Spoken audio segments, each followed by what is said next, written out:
Perempuan dan pembalut. Saya yakin seluruh perempuan di ruangan ini pasti akrab dengan pembalut. Teman-teman, saya akan mulai dari diri saya sendiri dulu. Dalam sehari ketika periode menstruasi, saya bisa membuang 3 sampai 4 pembalut. Di hari-hari deras seperti hari pertama, hari kedua, bahkan bisa lebih dari itu teman-teman.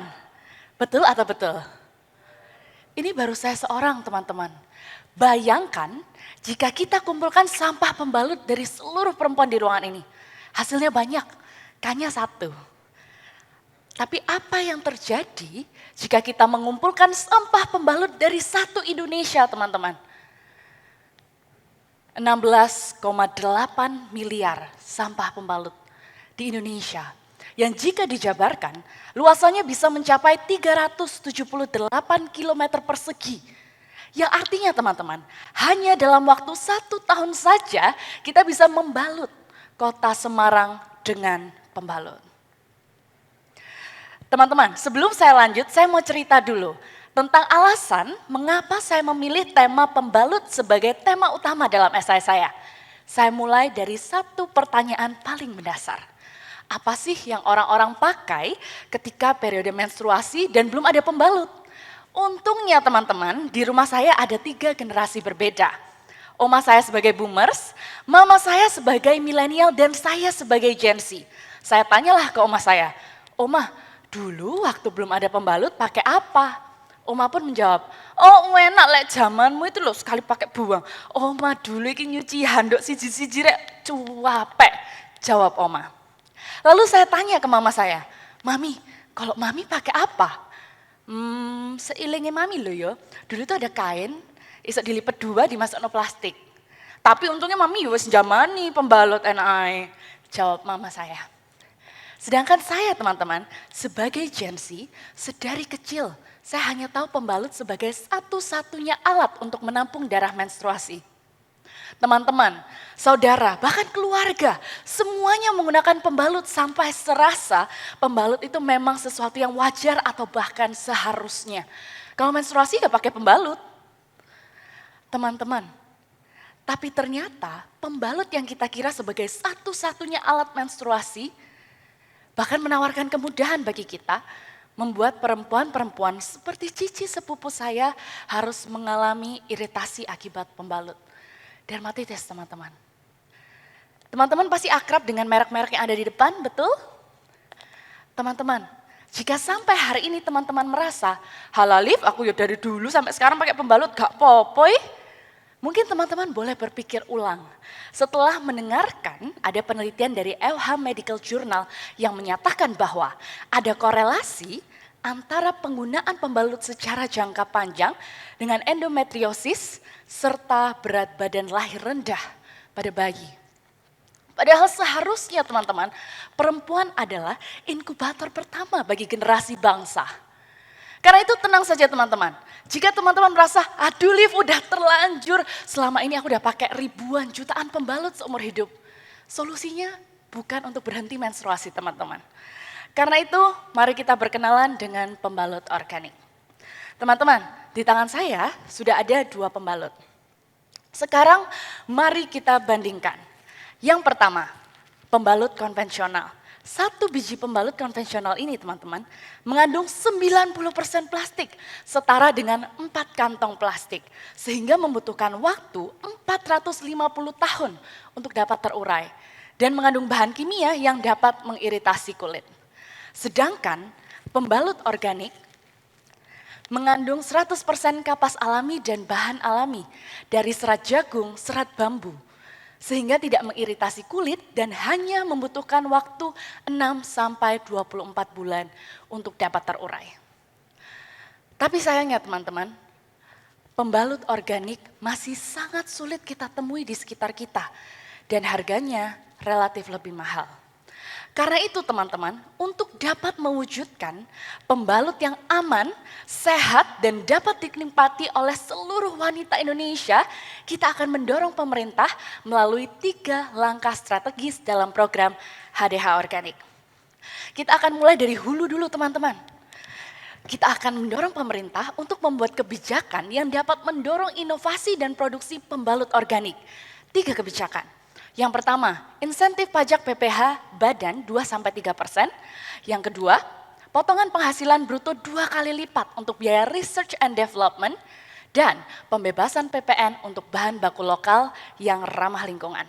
Selanjutnya, setelah stok pembalut organik sudah ada, kita akan mendistribusikannya supaya seluruh perempuan di Indonesia dapat menikmati produk ini, teman-teman.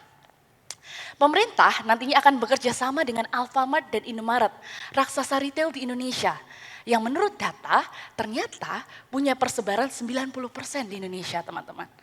Setelah seluruh wanita di Indonesia dapat mengakses pembalut ini, maka saatnya pemerintah berfokus pada kesadaran masyarakat. Pemerintah akan bekerja sama dengan sekolah, kampus, dan korporasi untuk membawa kampanye plastic free period dan akan memberikan e-voucher sebesar 30.000 yang dapat ditukarkan di Alfamart dan Indomaret terdekat setiap bulannya. Karena itu teman-teman, untuk menyukseskan program HDH Organik, kita membutuhkan berbagai pihak. Yang pertama, Kementerian Kesehatan nantinya akan mengukur untuk standar keamanan produk yang akan diberi label hijau oleh BPOM. Selanjutnya, Kementerian Keuangan akan menetapkan pembalut sebagai industri hijau strategis dan membuat kebijakan yang sudah saya sebutkan tadi. Nanti Kementerian Perindustrianlah yang akan menyalurkan insentif tersebut kepada produsen pembalut organik. Dan Kementerian Lingkungan Hidup dan Kehutanan yang akan memastikan untuk pemisahan dan pengelolaan sampah pembalut organik. Selanjutnya, Dinas Lingkungan Hidup Daerah yang akan melaksanakan, Dinas Lingkungan Hidup Daerah yang akan melaksanakan untuk memastikan bahwa setiap retail Indomaret dan Alfamart yang tersebar memiliki minimal 2 merek pembalut organik. Lalu memastikan bahwa ada e-voucher yang dapat ditukarkan setiap bulan oleh perempuan. Dan untuk pengguna, Dinas Kesehatan Daerah nantinya akan bekerja sama dengan sekolah, kampus, dan korporasi untuk melakukan kampanye plastic free period. Teman-teman, jika program ini berhasil, maka dalam 5 tahun ke depan, ketika 50% perempuan Indonesia beralih ke pembalut organik, maka kita dapat mengurangi 210.000 ton sampah pembalut, yang artinya mengurangi 3% sampah nasional. Dan untuk memastikan kelebihan dan kekurangan proyek ini, kita akan melakukan pilot project terlebih dahulu, teman-teman. Ada 3 kriteria wilayah. Yang pertama, akses rendah terhadap pembalut organik. Lalu, pemerintah daerah progresif terhadap isu lingkungan, dan yang terakhir akses retail cukup. Karena itu teman-teman, berdasarkan 3 kriteria ini, saya memilih wilayah pedesaan di Jawa Tengah seperti Temanggung. Alasannya memenuhi 3 kriteria ini teman-teman. Akses pembalut terhadap organiknya rendah, namun pemerintah daerahnya progresif teman-teman terhadap isu lingkungan. Di Temanggung ada pasar papringan yang sudah tidak menggunakan plastik, namun menggunakan tempat makan berbahan dasar bambu teman-teman. Dan ketika pemerintahnya lagi seperti ini, ada acara, mereka juga tidak menggunakan tempat makan plastik sekali pakai, tapi mereka menggunakan bambu. Dan akses retail seperti Indomaret dan Alfamart sudah cukup. Karena ini saya wawancara sama teman saya ya teman-teman yang dari Temanggung. Dan jika pilot project ini berhasil teman-teman, maka akan dengan mudah kita mereplikasi di 20 kota ataupun kabupaten di Indonesia. Karena itu teman-teman, saya percaya setiap pembalut yang kita pilih adalah sebuah sikap. Ia bisa menjadi sekedar benda sekali pakai buang atau bentuk protes terhadap sistem yang telah lama bungkam. Ingat kata oma saya teman-teman, ya selama bumi iki masih berputar wong wedok ya pasti menstruasi. Makanya jok mbok pikir no cantik kayak ayu wetok, pikirin juga kesehatan vagina. Saya Olivia Budiman, terima kasih. Baik, terima kasih atas presentasi dari finalis dengan nomor urut 10. Untuk acara selanjutnya akan dilanjutkan dengan sesi tanya jawab. Untuk itu kepada Dewan Juri dipersilakan. Baik ya Olivia ya, jadi kalau kita cek ya ide pembalut organik ini sudah lama berkembang ya. Tapi pada kenyataannya belum sepopuler ya yang konvensional ya. Jadi ada 3 yang menentukan, 1 harga, 2 ketersediaan, 3 persepsi pengguna ya. Betul, Pak. Sayangnya harga umumnya lebih mahal, kemudian ketersediaannya terbatas ya, nggak Betul. bisa dicari di warung, dan lain persepsi kurang efektif ya. Nah, Anda kan ingin mempopulerkan ini ya. Betul, Bagaimana Pak. caranya mengatasi ketiga hambatan kendala ini? Baik Pak, untuk harga sebetulnya saya sudah memberikan insentif.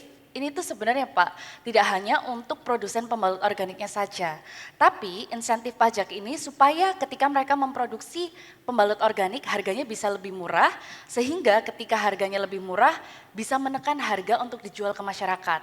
Lalu yang kedua, saya juga memberikan e-voucher Pak, 30.000 setiap bulannya yang dapat ditukarkan di Indomaret dan Alfamart terdekat. Lalu untuk mempopulerkan, kita juga ada program Plastic Free Period Pak.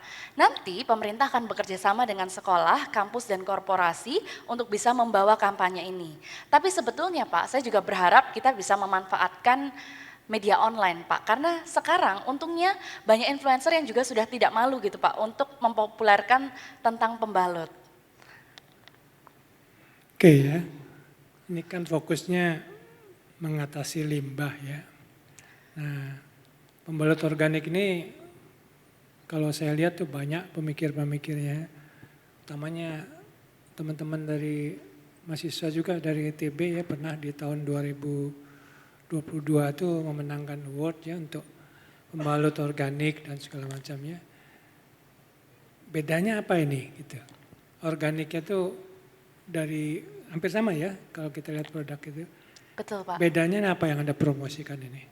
Sebetulnya solusi utama saya tuh bukan di pembalutnya Pak, tapi lebih ke programnya. Kalau misalnya untuk mereknya sebenarnya saya bebas Pak, merek apapun selama pembalut organik yang tidak mengandung plastik, saya sangat mendukung. Yang saya berikan ke teman-teman dan juga Dewan Juri ini salah satu merek namanya Yuna Pak. Saya juga pernah membeli yang lain seperti Blood, ada Nona juga. Itu mereka macam-macam sih Pak. Yang biru itu yang Charm Bu, yang biasa konvensional, yang putih yang pembalut organik. Di tengahnya itu ada nanoteknologinya Pak, yang membuat lebih nggak bau dan bikin kulit nggak terlalu, iritasinya itu lebih minim gitu Pak. Atau bahkan nggak mengiritasi karena bahannya pun yang kapas itu 100% organik. Oke ya, nanti supaya komprehensif itu ya, jadi bukan hanya limbah plastik sebenarnya jadi masalah ini ya. Tadi kan sudah disampaikan datanya tonton tuh, tapi juga ya limbah itu tidak higienis gitu ya kalau di Betul, tempat Pak. di kemana menjadi satu sumber ya. Banyak pemikiran juga untuk menetralisir itu sebelum dibuang ya. Ada berpikir juga untuk setelah dinetralisir untuk sebagai media tanam dan segala macamnya. Iya, betul itu Pak. pemikiran-pemikiran yang mungkin mendukung program ini juga ya. Iya, ini sebetulnya Pak di sebelah sini nanti Kementerian Lingkungan Hidup dan Kehutanan yang akan melakukan pemilahan dan juga pemprosesan pembalut organik. Sebenarnya pembalut organik ini bisa dikompos. Cuman pasti nanti akan muncul pertanyaan, kalau misalnya dikompos, ini kan sebenarnya limbah yang ada darahnya gitu ya. Karena itu pengkomposannya harus pakai pengkomposan tertutup Pak, seperti itu. Oke. Dan tidak boleh untuk tanaman yang dimakan, tapi tanaman hias. Silakan Pak. Sejauh pengetahuan saya Yang seperti mana? itu. Sudah ada juga produk yang untuk Pampers buat anak ya, yang seperti ini. Kalau Pampers saya kurang tahu Pak, cuman karena pembalut itu bentuknya tidak selalu yang seperti ini, tapi ada juga yang bentuk Pampers seperti itu Pak. Ya, Saya tadi berikan ke teman saya yang di sebelah sana, nah seperti itu. Jadi kalau misalnya diterapkan untuk popok anak-anak, menurut saya sih juga memungkinkan ya Pak ya. oke. Coba mundur ke slide produk-produk brand-brandnya. Brand yang ini? Bukan. Nah, stop di sini. Baik Pak. Sama dengan pertanyaan Prof sebelumnya, bagaimana kamu bisa melawan industri yang sudah sedemikian besar dengan program kamu untuk memasarkan produk-produk atau mensosialisasikan produk-produk yang tadi ini, yang bisa didaur ulang hanya dalam waktu 6-24 bulan, jauh dibanding yang 450 tahun. Betul. Sebetulnya Pak, saya merasa kita tidak perlu melawan industri besar. Lebih baik menggandeng mereka, karena itu memang ada insentif pajak yang kami berikan di program. Karena itu saya sebenarnya lihat juga skemanya mobil listrik Pak. Kan banyak banget insentif pajak yang diberikan. Setelah itu produsen-produsen mobil yang biasa juga mulai beralih ke mobil listrik. Nah itu Pak, jadi yang pengen saya dorong adalah produksi dan inovasi pembalut organik, baik dari produsen yang baru ataupun produsen konvensional yang mengalihkan sebagian produksinya ke pembalut organik. Terakhir, bagaimana kalau nasib kamu semata-mata dimanfaatkan sebagai sekedar kosmetik, sekedar penghias, bahwa negeri ini punya kepedulian terhadap lingkungan, dan nasibnya sama dengan kita susahnya mencari obat generik. Lebih banyak obat-obat bermerek yang lebih mahal dari obat generik. Tapi dengan gagah kita mengatakan kami peduli kok sama lingkungan nih, buktinya ada produknya yang dipromosiin oleh Olive. Betul. Tapi ya cuma di lipstick, bukan di gerakan yang sedemikian masif. Sebetulnya Pak, menurut saya pribadi, ini tuh bukan produk yang jadi mahal karena saya memberikan voucher dan juga insentif. Jadi semakin banyak perempuan yang menggunakan, berarti semakin banyak juga produksinya. Semakin banyak produksi, harga juga bisa semakin ditekan.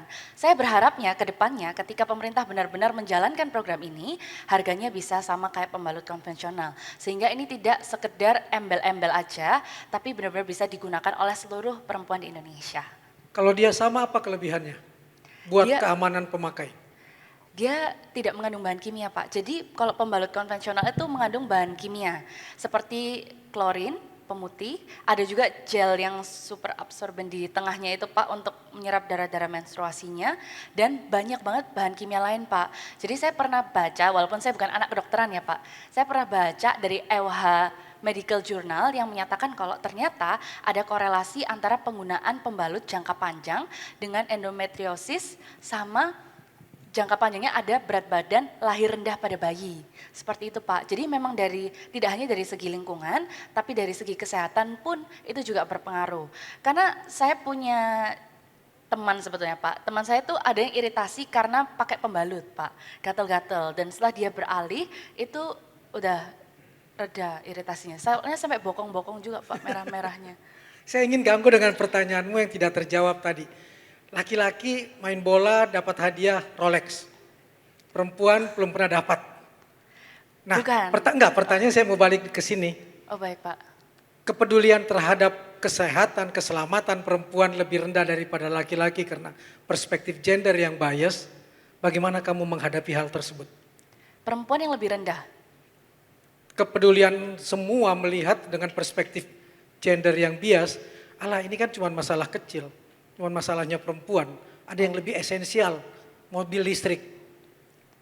Tapi masalahnya Pak, setengah populasi Indonesia itu perempuan, Oke. dan 60% lebih itu perempuan di usia produktif, yang artinya berpotensi untuk menggunakan pembalut. Jadi ini bukan isu yang sepele Pak, ini isu yang penting. Oke, terima kasih. Terima kasih. Hai Olive. Halo Bu.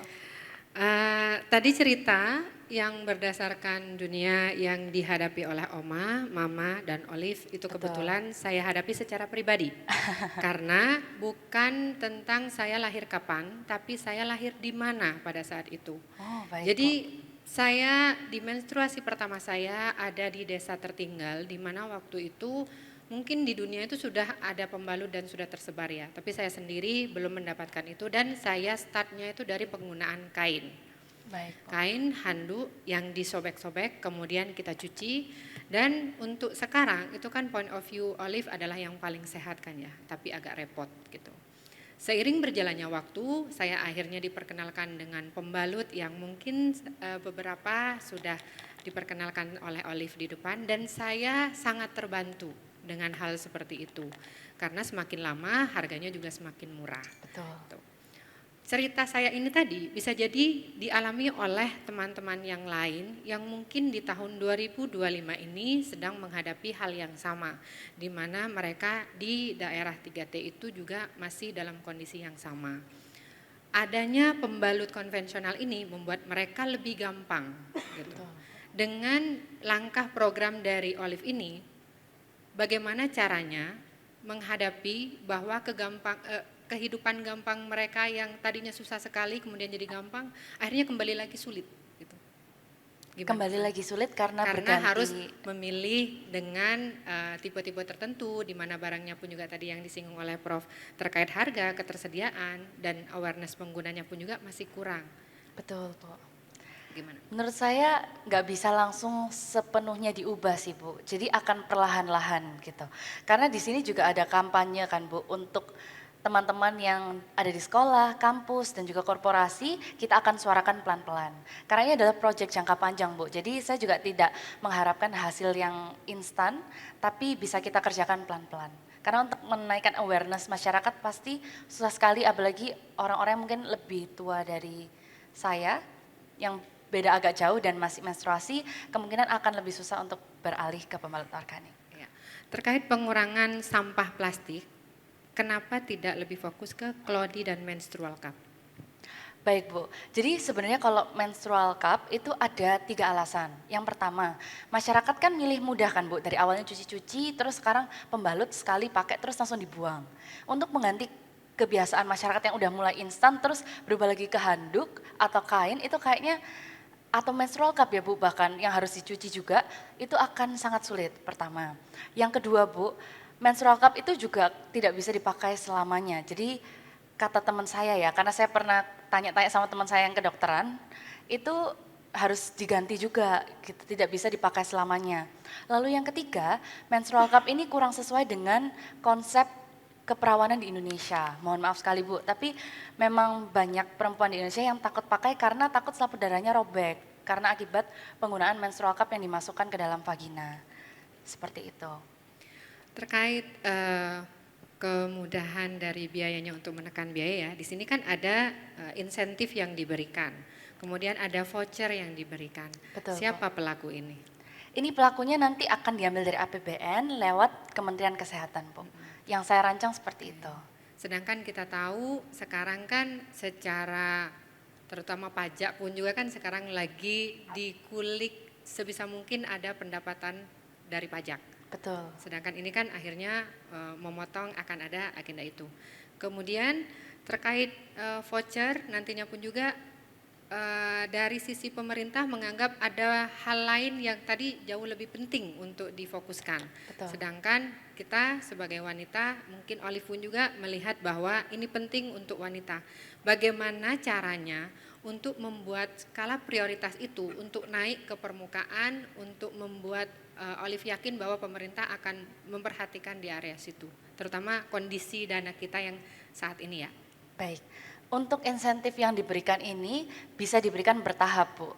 Jadi tidak langsung semua, tapi yang pertama kita akan fokus ke inovasi dan pendorong untuk memproduksi pembalut organik dulu. Baru selanjutnya nanti kita akan fokusnya ke pemberian voucher. Jadi pelan-pelan satu-satu. Dan seperti ini, Bu.